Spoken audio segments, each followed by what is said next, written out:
Okay, let's kick off.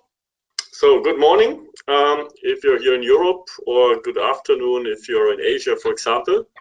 And welcome to our webinar, Get into eSIM Profile Creation, Always the Big Opportunity. Thanks for joining. Thanks for your interest. We highly appreciate this.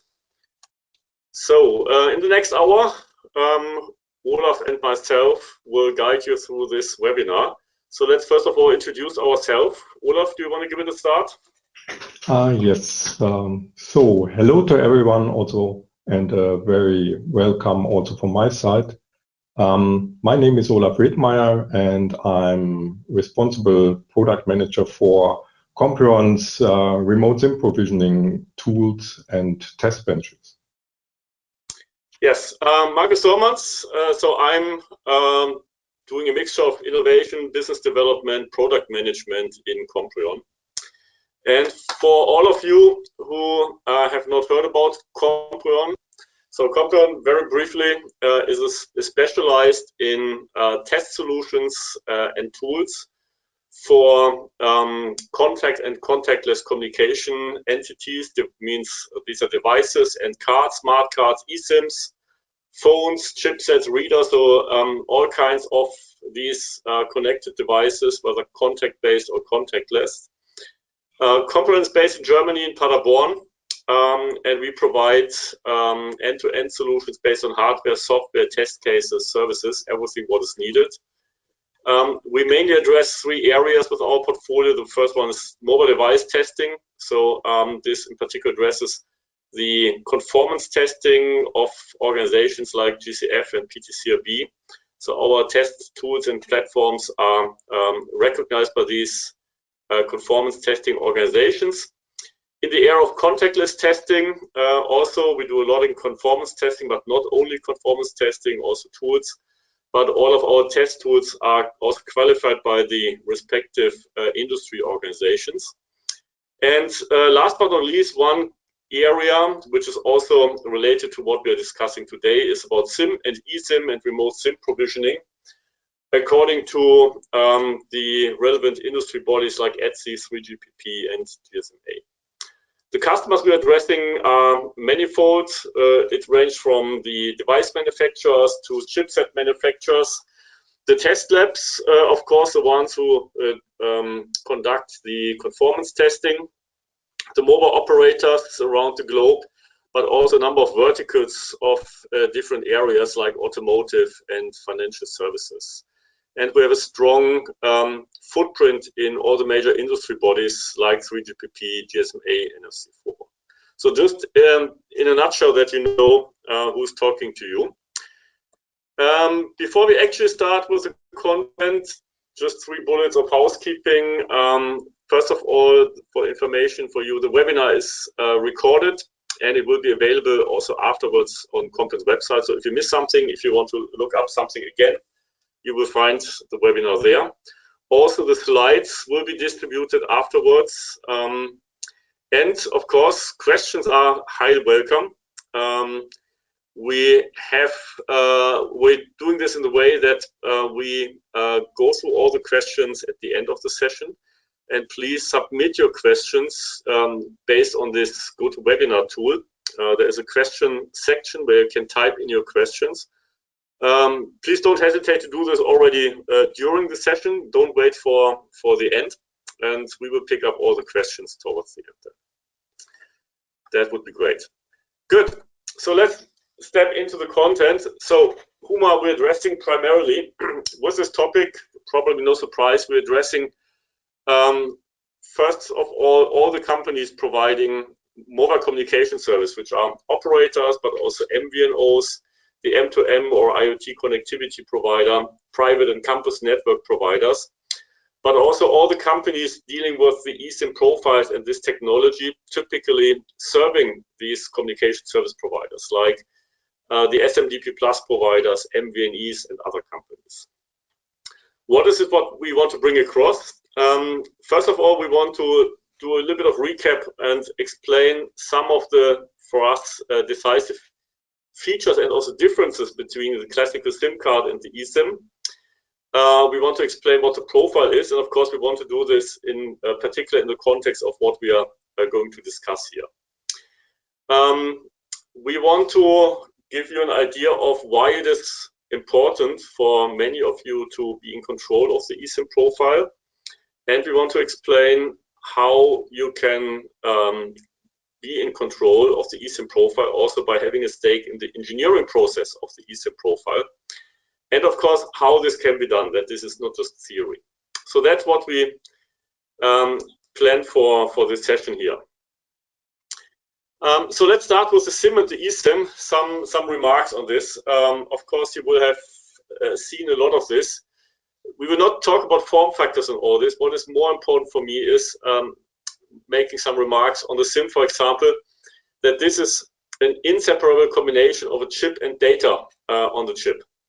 The data defines how the device, how your communication service behaves in a mobile network.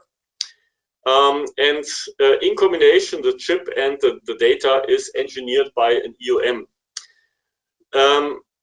In theory, all this is standardized. The chip, the data format is all standardized. And to a large extent, of course, everybody follows the standards, but also, and in particular, because the combination of chip and data is always engineered by a single company, it's of course easier for these companies to add some proprietary extensions, some tweaks to the technology, so that at the very end, the outcome is not always 100% standardized. As an operator or other communication service provider, you can read out some of the data and update certain elements over the air, but you can only do this once your customer has plugged the SIM into the device and the device is connected to a network. So you're limited in this.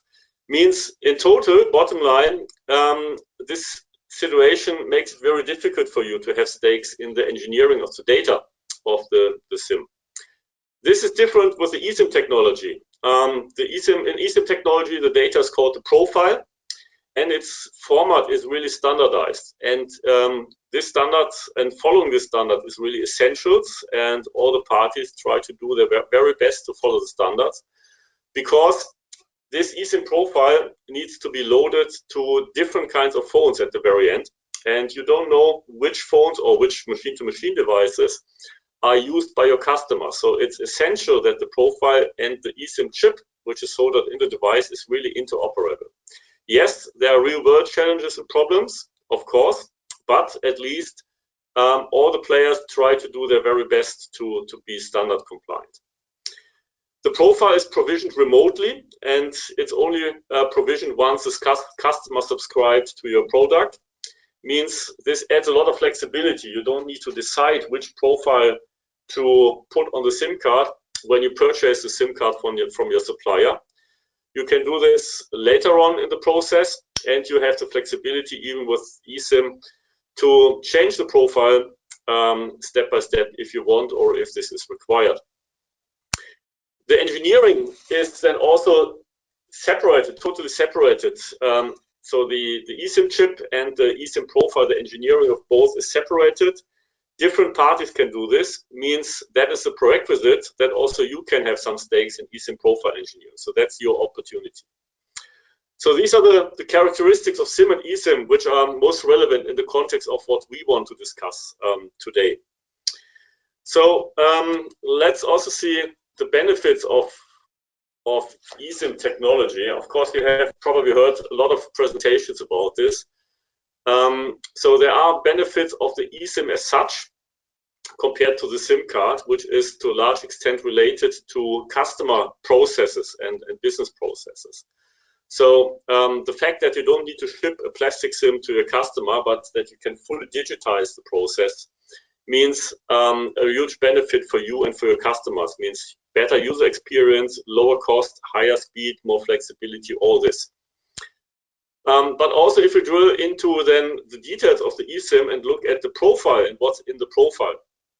The profile, as said, is the configuration of your communication service. And I've just put a few examples on the slide here, what is configured in the eSIM profile. Irrespective of what network generation you are dealing with, 4G, 5G, or whatever this is, For example, the roaming is configured there. So which networks are used for roaming, and what network services are used for roaming in a roaming scenario. If you look then at 5G, for example, there are some additional features which are configured in the eSIM profile, like network slicing. So virtual slices of your physical network, potentially with different quality of service parameters, and the traffic routing from the device into the one or the other network slice is controlled by the eSIM profile. Also customer privacy, so enhanced encryption and customer privacy is configured in the eSIM profile, which I'm sure is at your heart. And there's a lot more. So I found it very helpful to look at this TCA document, which I've cited there. TCA is a Trusted Connectivity Alliance, so this is the industry organization which deals with standardization of the eSIM profile format and all its features. So this document, for example, lists all the 5G aspects and features which can be configured in the eSIM profile. It's a good read to do this, because then you can really understand what it is what you are interested in as a communication service providers, and what it is what you want to control potentially. So let's go to a few examples why we are convinced that communication service providers should have a high interest to control the eSIM profile. We've picked three different scenarios, or three different business areas for communication service providers. The first one is M2M connectivity for enterprise customers. You don't need to read all the text on the slides. You can read this afterwards if you want. I just give you the high-level summary of this. So you will serve customers with different requirements. Let's make two examples. A connected coffee machine, which should be sold in the DACH area, means Germany, Austria, and Swiss only. And maybe it's about a sensor which tracks the machine status and which is about communication of maintenance needs. So it means low bandwidth, low data volume, no quality of service required. Maybe text messaging is totally sufficient for this. And the region is just 3 countries.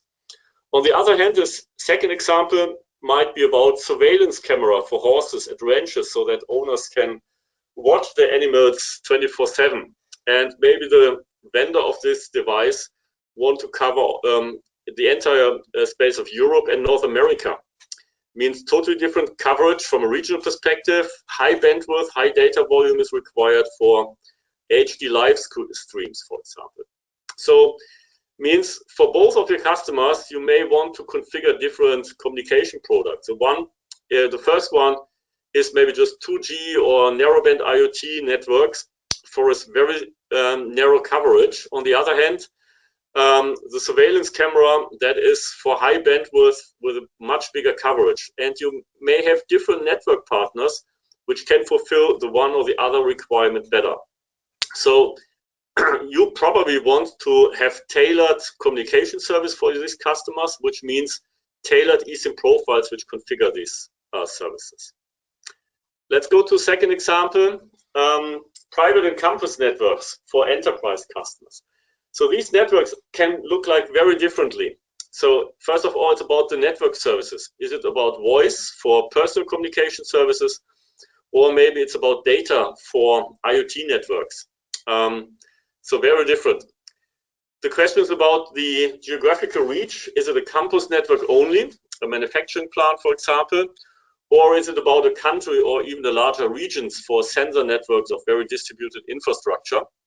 Or maybe you want to go for a mix of both. And the network implementation can range from an own physical network, for example, in your own campus, in your own manufacturing plant, or piggybacking on an operator network. And also your quality of service, security, bandwidth requirements could differ significantly from private network to private network. So again, all this is configured in your eSIM profile. So as a provider of a private or campus network, you will want to create tailored eSIM profiles specifying these different kinds of services for each and every customer. And because this is your core business, we highly expect that you really want to be in control of this. Last but not least, as an example for consumer services or personal services, whether it's consumer or enterprise employees. So listing some examples which you probably want to control, which is security and data privacy of the communication of your customers. If something goes wrong there, that's a big mess, of course. Interoperability is a topic because it's probably not foreseeable which devices, which phones, which laptops, which pads your customers want to use. And because if you run into a problem, if there's an interoperability problem, you probably do not want to wait for weeks and months until somebody else analyzes the problem. You want to have the ability to look into the problem yourself and maybe even to fix the problem on short notice. Traffic routing is the last thing, so you may want to configure the roaming, which we discussed already, but also network slicing in terms of 5G, or to what extent also Wi-Fi for Wi-Fi offloading is used. So all this is again configured in the profile, and I'm pretty sure that's of high interest for you. So these are just 3 examples which from our perspective should explain why the eSIM profile is relevant, and why you should probably not just want to treat this as a black box, but you want to have some stakes in this, which could range from transparency to participating in engineering. So why is it necessary from our perspective also to look at the processes and how you interact and deal with your supply chain on this? It's because to a large extent, very often processes from the past, which are borrowed from the SIM card times 20 years ago, are used. Means you as a communication service provider, you define your requirements for the eSIM profile, you hand it over to your vendor, the vendor does the engineering steps, create the profile, do some testing. Maybe at the very end of testing as a last step, you get a sample or have the ability to download the profile and test it yourself before it goes live. So this type of process typically takes weeks to months and does not really involve you and makes it difficult also to go into iterations. For example, if you recognize that the outcome of this is not fit for purpose, and if you just learn this after weeks, and then you would need to go into circle again, and it takes you another couple of weeks to tweak the profile according to your needs. So this is not really supporting agile business where your customer, your enterprise customer for a private network or for an IoT connectivity service is waiting for this. Means these processes are not any longer applicable. What we think is more applicable and more desirable is a process which, first of all, is a kind of an agile process, which means 2 things. First of all, it can go into iterations, and you can try something, improve something, and go into iterations. And of course, very important that these iterations can be conducted in minutes or at least hours, for example, and not in weeks. Yeah, if this would take weeks, then iteration is not a good idea. And you can shorten the time, and of course have a much higher level of transparency and control in this if you engage yourself in this process. So this should be visualized by the colors here. So blue is everything what is done by the communication service provider. Green is everything what is done by the supplier, which could be an EOM or an SMTP Plus provider. And this is what we want to show you, that this is also possible, how you can become engaged in this process and how you can participate in this. Yeah. So if you can create the profile yourself, or at least modify some parameters yourself, and can also do some testing steps yourself, that is most beneficial also to reduce the turnaround times and the times for such a testing iteration. This is only that you can do this in minutes. If you are dependent on another external company for each and every small tweak, then this is really difficult, and the agility of your business is not really supported. So we are going to show you in real life how this can be done and how this can work to do these test cycles in minutes. Before we go into this, one remark on the supply chain, because we are already stating here that there is a cooperation necessary between the communication service provider, the operator, for example, and the supplier, which can be an SMTP Plus provider. So the message what I want to bring across is that the supply chain is ready for this and is open for this. So if you're an operator, you directly deal probably with a remote eSIM provisioning service provider, the SMTP Plus provider. And more and more SMTP Plus providers are open to enter into these kind of cooperative engineering processes together with you. Maybe not everybody, maybe the level of flexibility differs from company to company, but in general, the message is it is possible, and more SMTP Plus providers are open for this. But also, if you're not owning the physical infrastructure, if you're not an operator, but if you're an MVNO, M2M connectivity provider, or a private network provider, then also the operators are more and more open to allow you to control your profiles yourself. So you can engineer your profile yourself, and maybe you even host your own profiles then on an own remote SIM provisioning platform of a company which you contract with your own. So it means it's possible also for you more and more to take over control. Of course, you need to discuss with your partners, with your vendors, with your suppliers about this. That needs to be well defined. You need to agree on this, but it's possible. It's not that this is anymore a black hole. Good. So, having said this, one remark is, of course, there's no one size fits all. Each and every company, each and every communication service provider will define and will need to define its level of engagement, and that will differ from company to company. You will need to define this for the engineering part, but also for the testing part. On the engineering part, it can range from just getting visibility and transparency so that you can look into the profile, that you can see yourself what is configured, that you are not dependent on just observing the behavior of the device and from this concluding that hopefully everything is correct, but you can look into the profile. You may want to at least be able to modify certain parameters and experiment with certain parameters. Means you don't want to do everything on your own, and you also don't need to have the skills to do everything on your own, but at least certain parameters where you know what the meaning is, you want to be able to tweak and to experiment with. But of course, it can range up to the full engineering of the profile that you do this yourself. Similar on the validation testing, maybe you just look into the profile and use some tools to check whether the profile is syntactically and structurally correct and complies to the specifications. Maybe you want to at least test the interoperability with the eSIM device, or really you want to test in a network environment, either a smaller test network. Oops, sorry for this. Need to go back to the slides. That's crazy.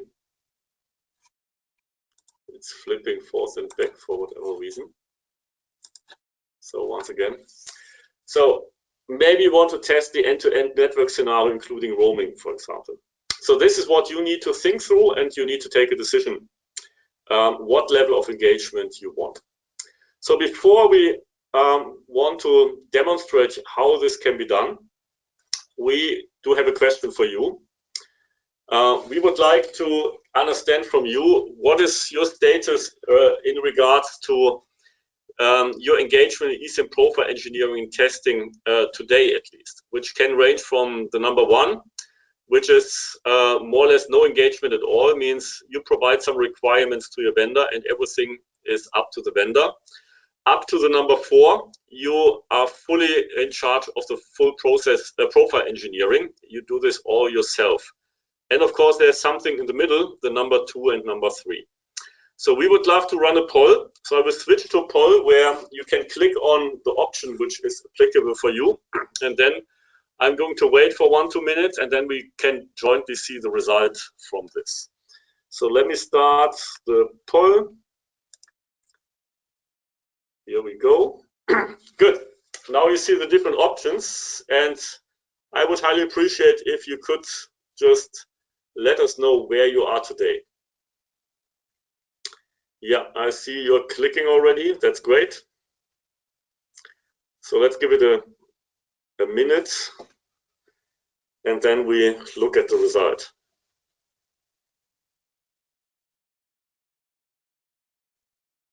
That's very interesting. I see already what's coming in, and I show you then after all of you have done this.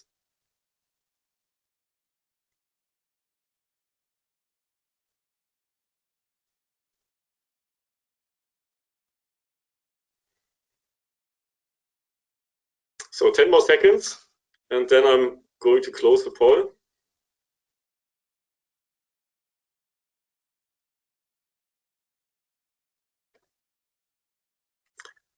Okay, let me close the poll, and then let's look at the results. And let me share the results. Okay, these are the results. So, very interestingly, we have an audience this morning which is already quite heavily engaged in profile engineering. Maybe you know we also had this webinar yesterday afternoon, where it was slightly different. Yesterday afternoon, we had many more companies who are much less engaged in profile creation and testing already today. So today, we have more people which are already doing or are already engaged in profile engineering themselves. So that is good to hear, because it's our core belief that this makes a lot of sense for the business of many communication service providers. So that underpins our view how it should be. So let's go back to the slides. Right, and let's make them big again. Perfect.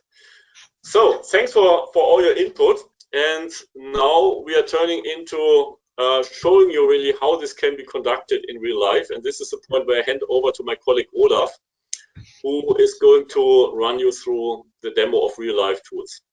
Okay.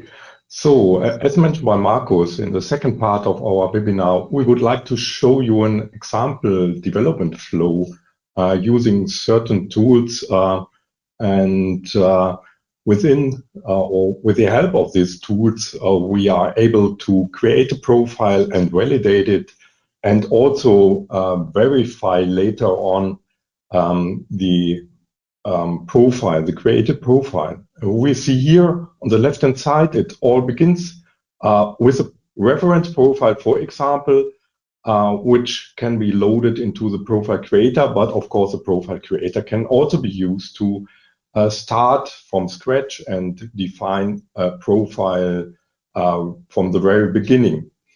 And after the creation of the profile, of course, the next step then would be to load the profile on an eSIM or an eSIM capable device.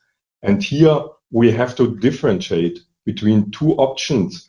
One option is that our device already is a commercial device that is GSMA SAS certified, and due to this reason, we cannot use simple tools or tools, but need to use a real SMDP Plus for downloading this profile on the commercial device.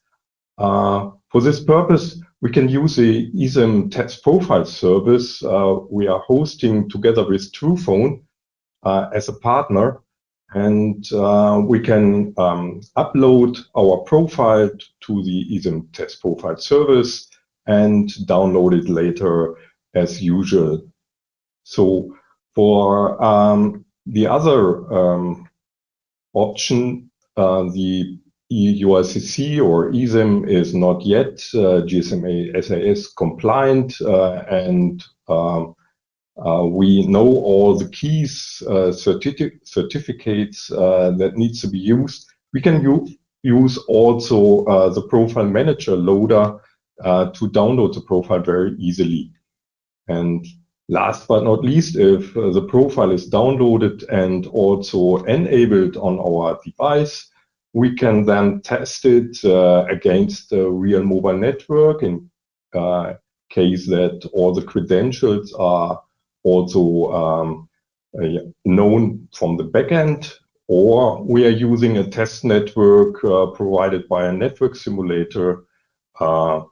And in addition, if, for example, we have only an eURCC eSIM that is not yet soldered in a device, we can also use the network bridge, which comes with options to test it in a simulated, emulated network. For the demonstration itself, we will concentrate on the upper path, means that we will use the creator, loader, and also the network bridge to demonstrate, using an example, the overall flow. Now I will show you in a little more detail how to use the tools, and therefore I then currently switch to my screen.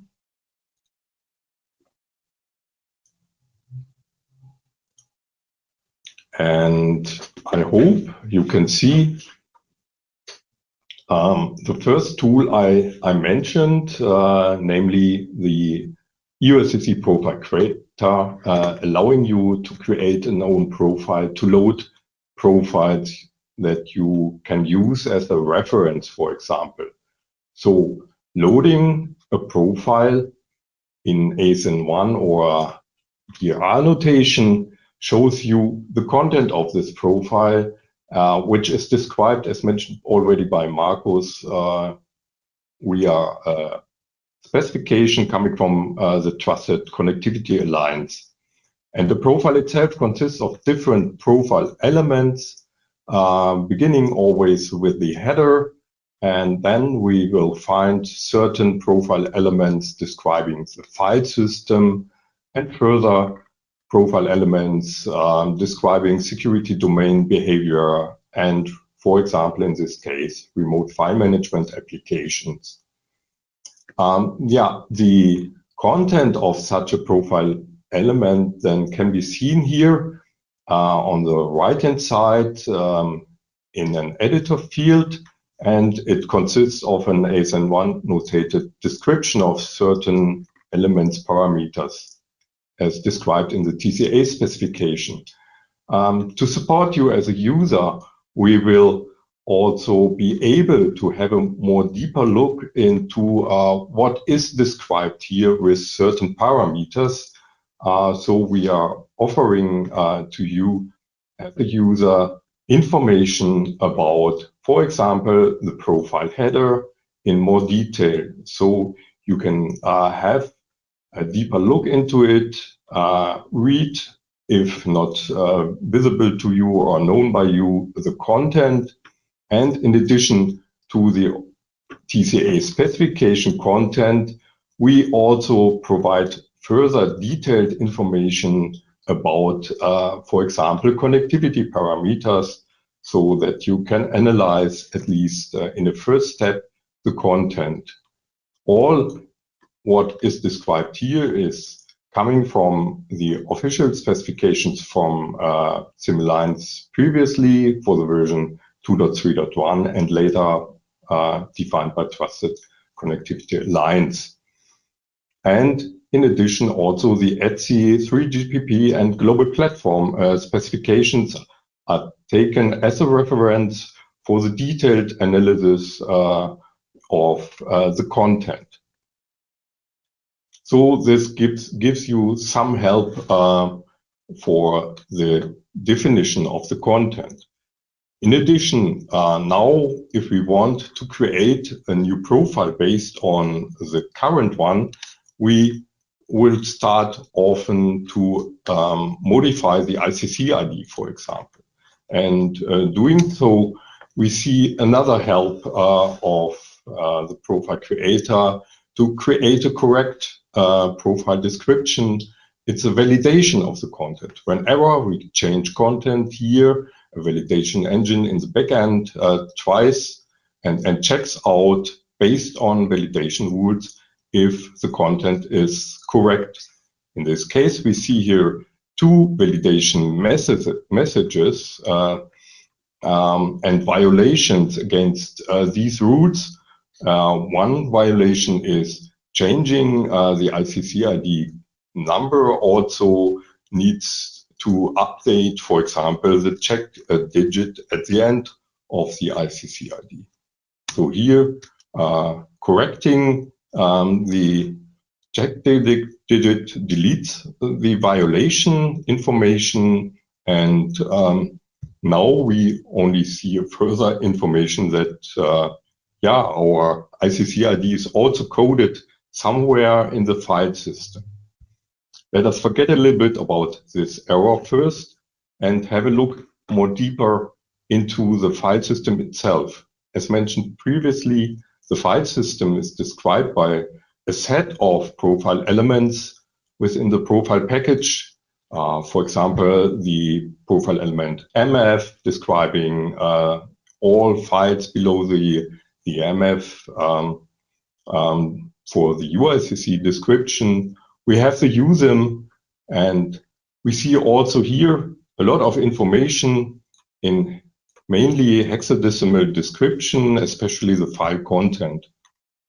And all file specific profile elements at the end describe the file system. And we combine this information as it would be done by an eSIM when loading such a profile package, and give you a preview of the overall file system. And you see there is a big list, a long list of elements within this profile package describing the behavior, for example, of the uSIM. Markus already provided an example according to 5G specific functionality, the improved subscriber privacy. And this specific feature, for example, is first defined also, or must be defined within our uSIM service table to be activated. So the uSIM service table is defined in this EF. And if we click on, we see also the content of this service table. And if, for example, we have a look into the profile elements view of the service table defined here, we see it's a long number of hexadecimal data. But as mentioned, we will also find it in the file system view as an interpreted form, and we are able here to easily have a look into enabled available services on the card. And also, if we are going back to the example of the improved subscriber privacy, we see that specific services are used to define the behavior on the card. For example, we can define that the Suki calculation needs to be done by the uSIM itself. So here we have to activate the service 125 accordingly. And this is done already in our example UST. So this is an easy way to change content without dealing with hexadecimal data in detail. This is also true for further EFs. So, for example, for the EF dir used for the selection of an application, we see also an interpretation like we see it also for the access rules, which are also important for the creation or for the security.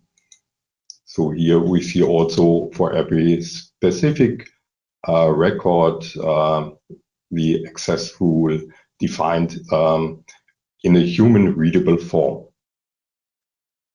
So after we created now and updated our profile accordingly, we would like to go the next step, means to download the profile on a certain eUSSC for test purpose and looking for its behavior in a mobile network, for example. And for this purpose, we are using the eUSSC Profile Manager. So the Profile Manager allows you to prepare a profile and in a way that is needed to download it to an eSIM.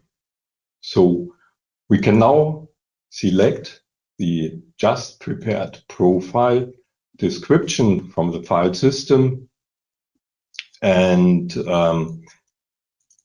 also we can add certain metadata, for example. Oops.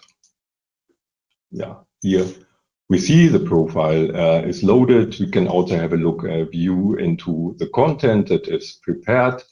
We can add also an icon and define further metadata, and then we prepare the profile like it would be done on a real SMDP Plus for the purpose of profile download. So the SMDP Plus simulation will be configured using specific data like keys and certificates. And at the end, we will see that the activation code is created. And if we are working, for example, with a real mobile, we can also scan the QR code. In our demonstration, now I will use our profile, our Comprion network bridge, which comes with a simulation of a device, a real device, and also with an emulation of some back-end entities. Simulation of the radio access network, and as we want to test, in this case, behavior, the 5G behavior, of course, we activate and defining the NG run as an access technology.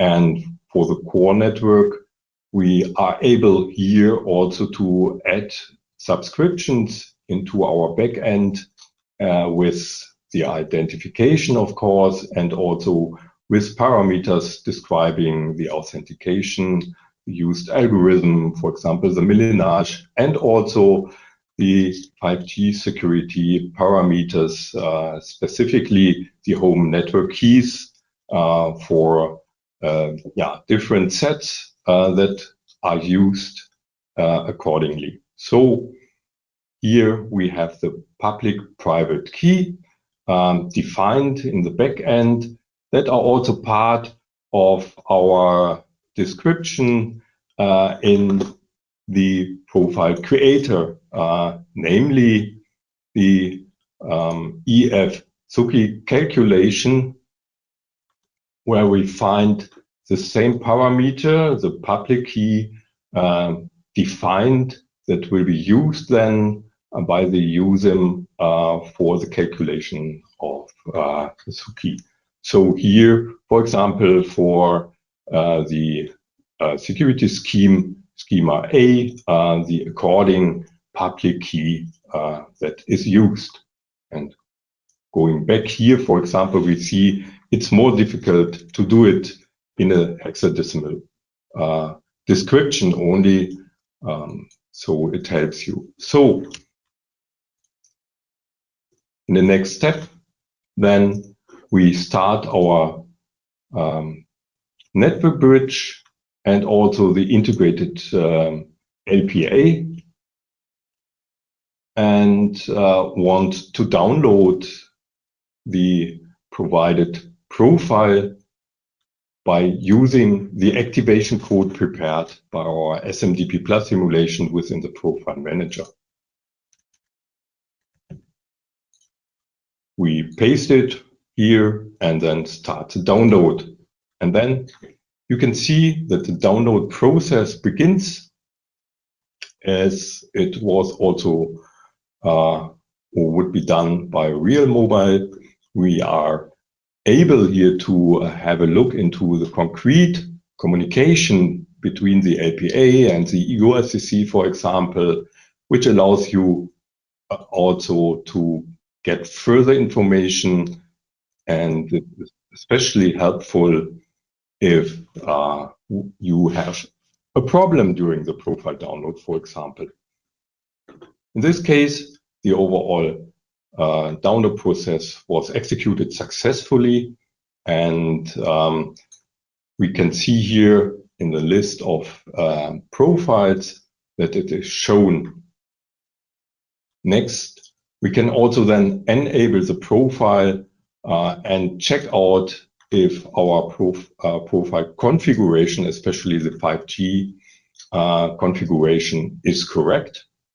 And we see here, with the successful attachment of such a profile, this is done. So here we see that our configuration is working as expected in context with the attachment and calculation of the SUKI. So this is a proof of concept for our profile. Case the profile was or would be incorrectly configured, we would also see here according error messages with a failed attachment due to some reasons.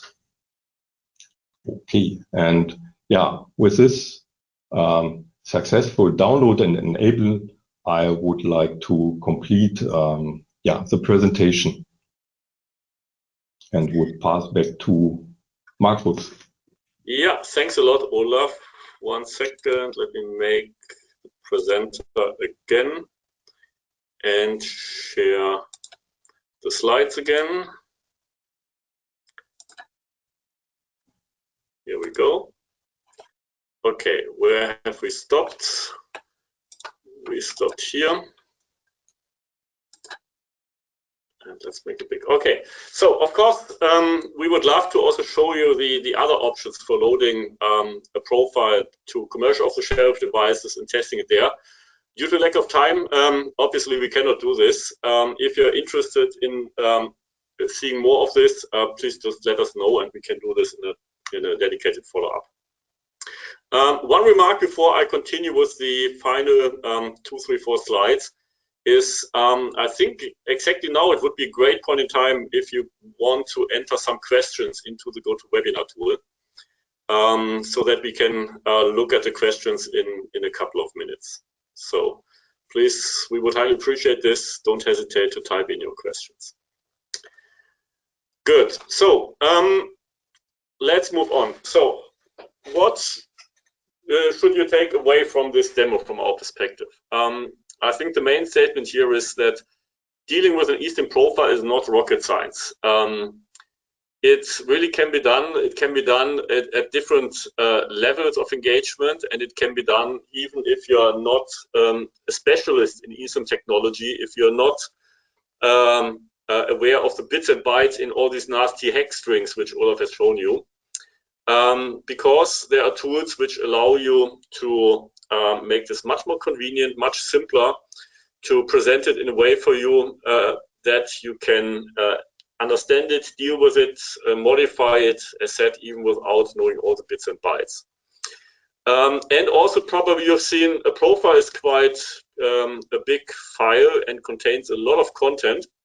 However, it can be presented in a very, very structured way.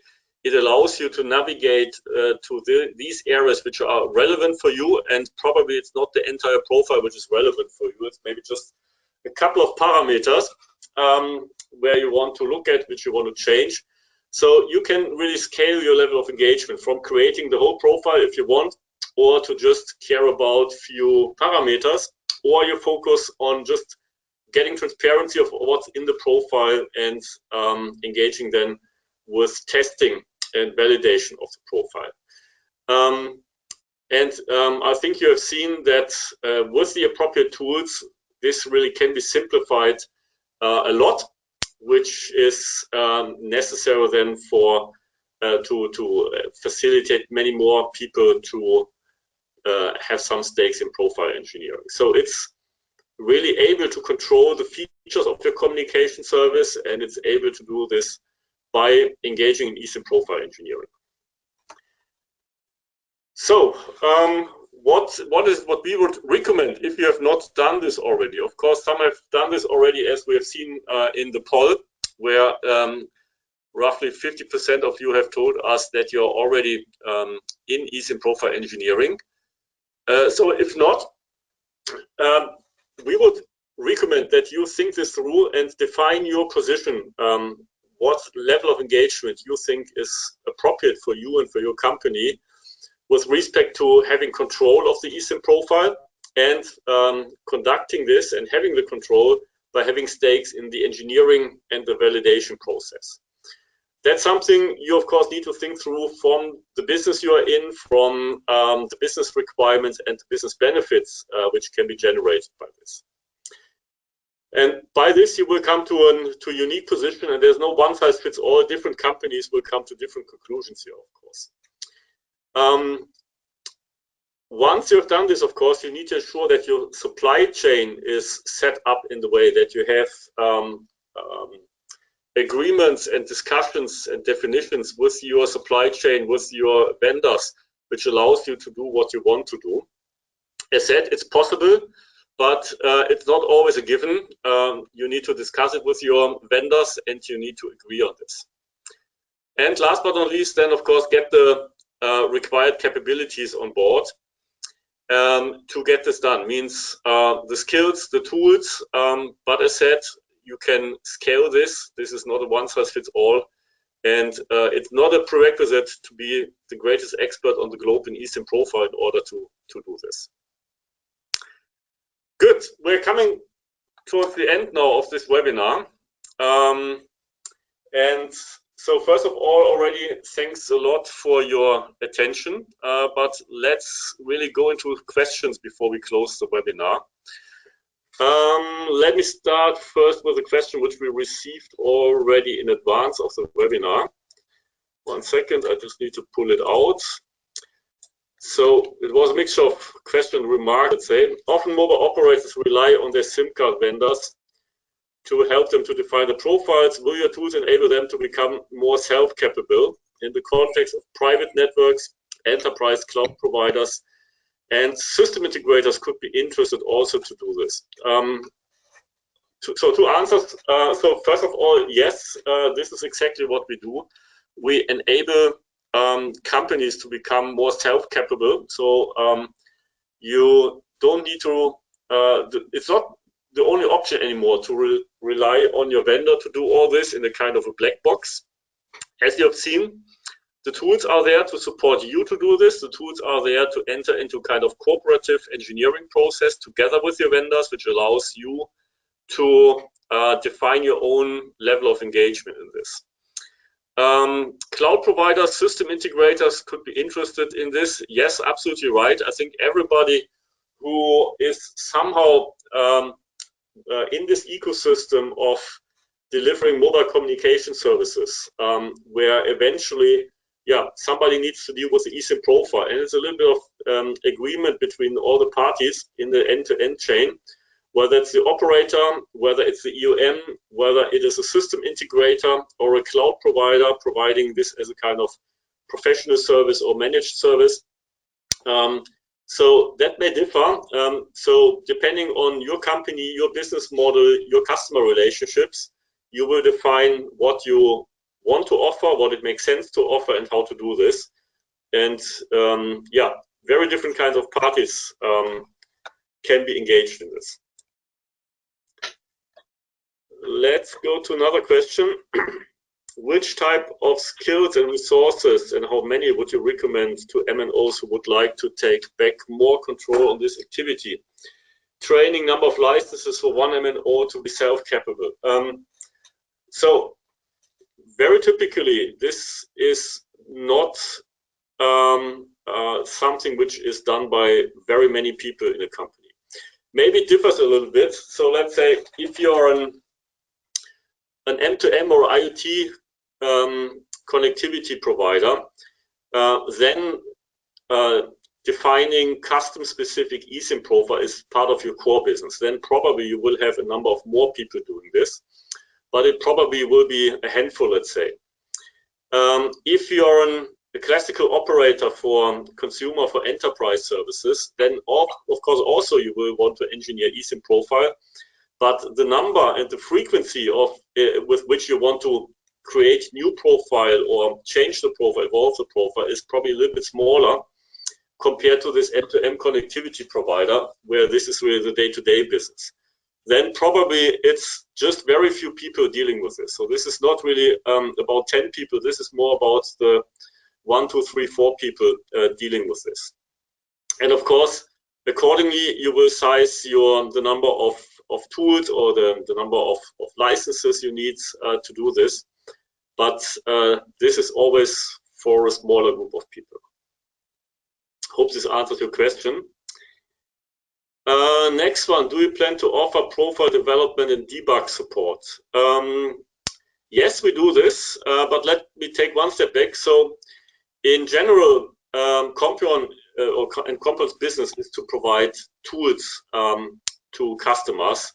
So we are not mainly a professional service company. However, what we do is, and typically complementary to customers of us using our tools, we provide some professional services, for example, to support profile engineering and debugging.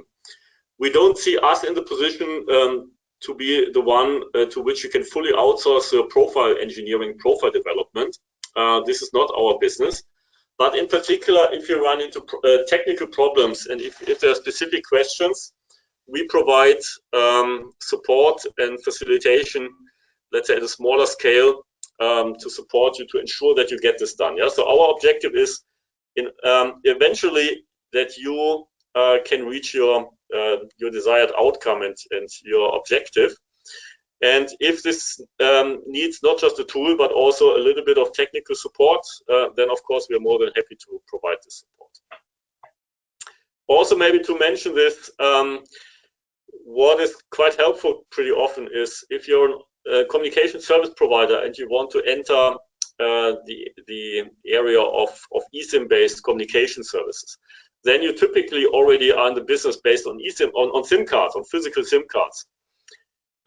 Then creating an eSIM profile from scratch and ignoring all the sophistication you put already into the SIM card over the past years is probably not the best approach. What we recommend is to start with the SIM card and to create an eSIM profile as a starting point, which is as close as and as similar to the SIM card configuration as possible. Yeah, because the SIM card reflects your profile, your communication service in the best way. So why starting from scratch and not just copying what you have put into the SIM card already? So that's possible. There are tools to do this, but also there are professional services where this can be done in just a couple of days to create a respective equivalent eSIM profile. Regarding testing with a 4G, 5G network simulator, if you have a Comprion file tree express script for Comprion test sim to create an operator-specific test sim, do we have tools to convert that to an eSIM profile and install it in a commercial released phone for testing the phone? If so, what tools would be needed to be purchased? Yeah, very good question. So it's possible. So we do have the tools which allows you to convert an eSIM or the content, the data of a SIM, the content and the data of a SIM card into an eSIM profile. You mentioned already the tools which are necessary. So the File Tree Express is a tool to scan the content from a SIM card, and we have seen the EUICC Profile Creator, which is then the tool to pick up what is coming from the SIM card as a starting point, and then to evolve it to a proper eSIM profile. So these are the main tools for dealing with this. this is also a very good approach for operators who are starting new in the eSIM world and who have launched a communication service based on the SIM card. And of course, you don't want to start from scratch in the eSIM world. The best thing to do is to convert your SIM into an eSIM profile and to start from there. If this is something you don't want to do yourself, also Comprion can do this as a service. That's also what we offer. But the File Express, the Profile Creator, these are the main tools which you need to do this. Mm-hmm. And of course, as an addition, of course, not all data from a SIM card or UICC USIM card can be scanned out.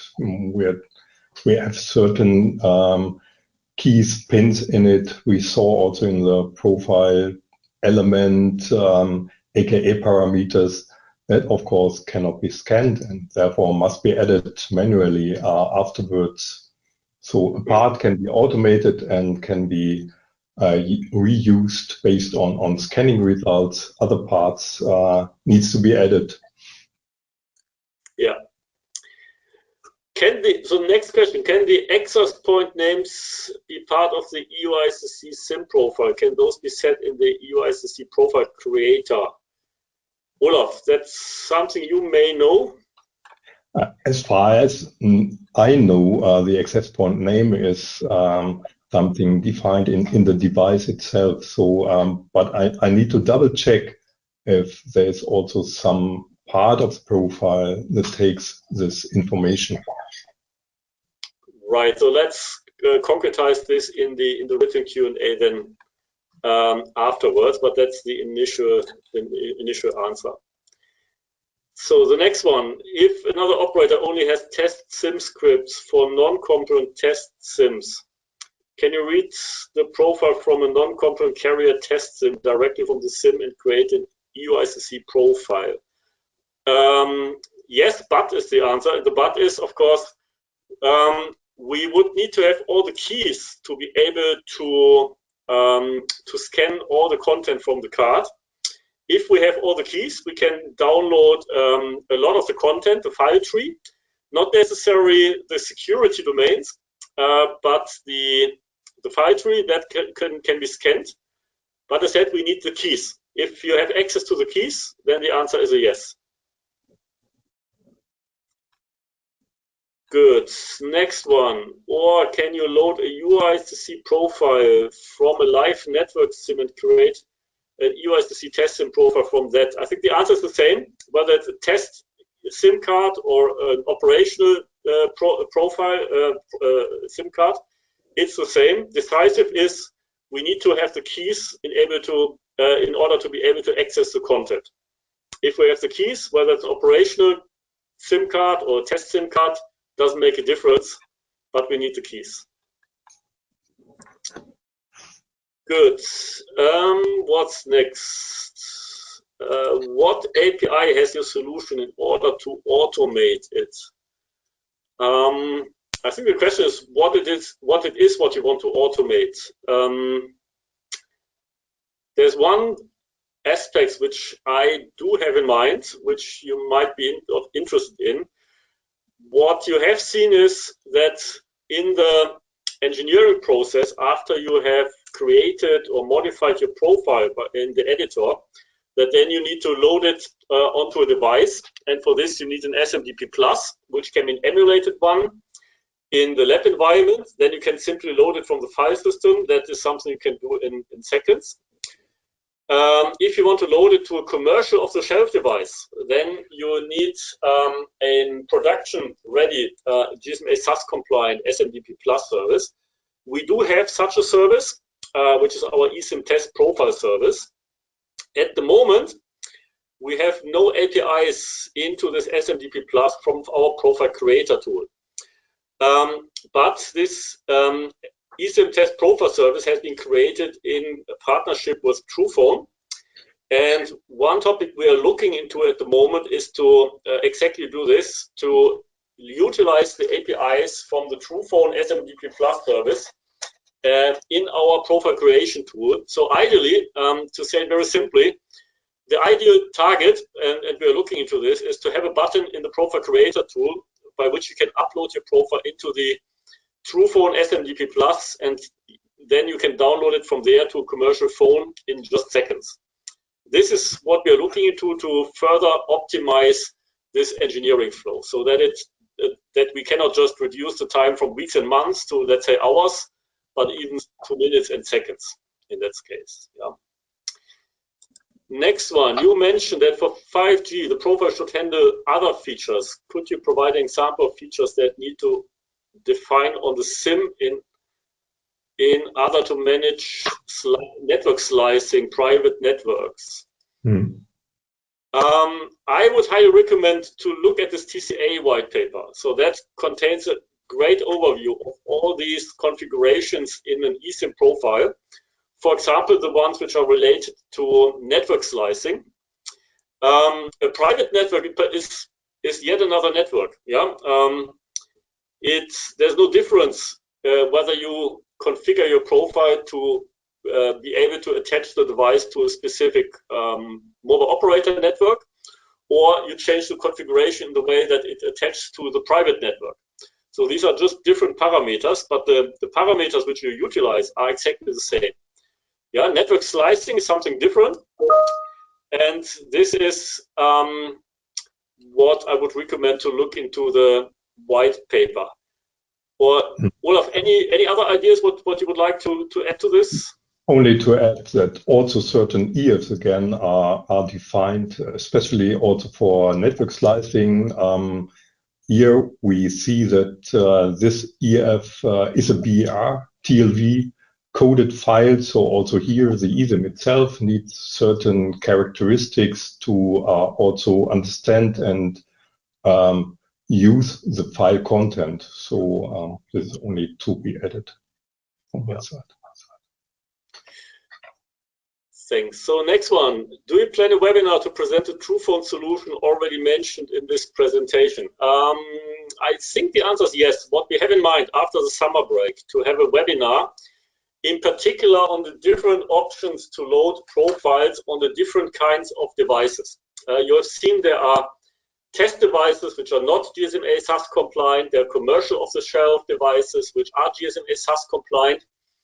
If you also consider the dimension consumer devices versus M2M devices, it becomes even more complicated. So there are different scenarios and different tools needed to load profiles onto different kinds of devices.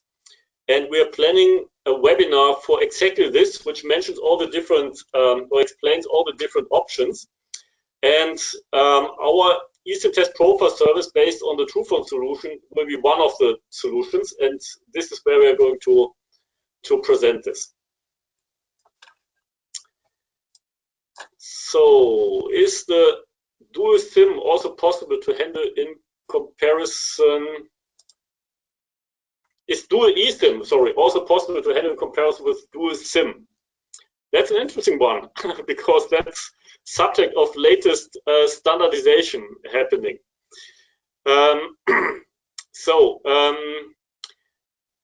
This is less a question regarding eSIM profile or the tools. It's more the question about how a device handles all this and switching between different profiles on eSIMs or dual eSIMs in particular.